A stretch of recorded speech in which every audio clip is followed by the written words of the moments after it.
हम ही को कातिल कहेगी दुनिया, हमारा ही कत्लेआम होगा।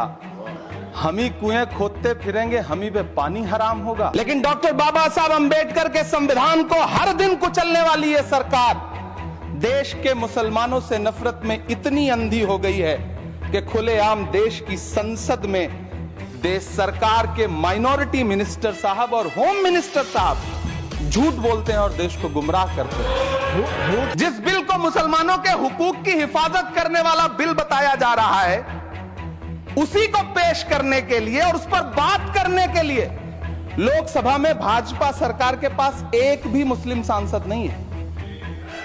अंडमान की जेल में काला पानी की सजा काटकर अपनी जान देने वाले मौलाना फजले हक खैराबादी हो या शेर खान अफरीदी हो, वो भी तो इसी जमीन के लिए अपनी जान दे रहे थे ना। मैं इस सदन में अलल ऐलान ये कहता हूं कि जब भी इस देश की जमीन को लहू की जरूरत होगी, आपसे 2 कदम आगे इमरान खड़ा मिलेगा। ये मैं आपसे यकीन दिलाते हुए कह रहा हूं। जिल्ले इलाही, जमहूरियत जो है वो नफरत और ठसक से नहीं चलती है, अकड़ से नहीं चलती है।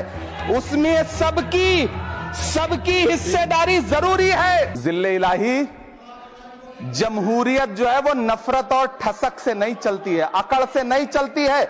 उसमें सबकी हिस्सेदारी जरूरी है।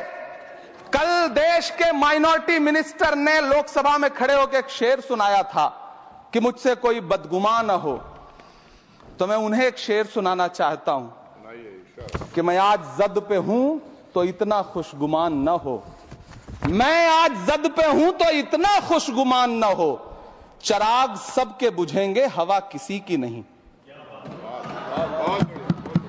नीतीश कुमार जी हो, चंद्रबाबू नायडू जी हो, चिराग पासवान जी हो, जयंत चौधरी जी हो, देवे गौड़ा जी हो, जीतन राम मांझी जी हो, सबको समझना पड़ेगा कि जब जंगल में आग लगती है तो न वो बरगद बचते हैं जो हवा को आंधी में तब्दील करते हैं, न वो बांस बचते हैं जो आपसी रगड़ से चिंगारी पैदा करते हैं।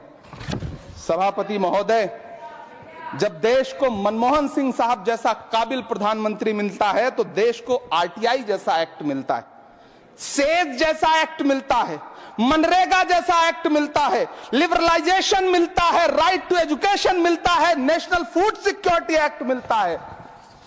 लेकिन जब देश को सौगातें मोदी मिलती है तो क्या मिलता है? सीए मिलता है, फॉर्म्स लॉ मिलता है, आर्टिकल 370 मिलता है, इलेक्टोरल बॉन्ड जैसा एक्ट मिलता है और वक्फ अमेंडमेंट एक्ट जैसे बिल देश को मिलते हैं। मुझे तो अपने हमवतन भाइयों से पूछना है कि आपको अपने बच्चों की तरक्की, खुशहाली और नौकरी की दरकार है या फिर मुसलमानों की दान की गई जमीनों को लूटकर धन्ना सेठों को देने की साजिश करने वाले कानून की? सभापति महोदय, यह सरकार रात के 3 बजे तक पूरे देश को जगा करके संसद में अपने ही नागरिकों को नीचा दिखाने के लिए वक्फ बिल ला रही थी, तो उधर रात के 1:30 बजे अमेरिका हम पर 26% टैरिफ लगा रहा था। सरकार की प्राथमिकताएं देश को पता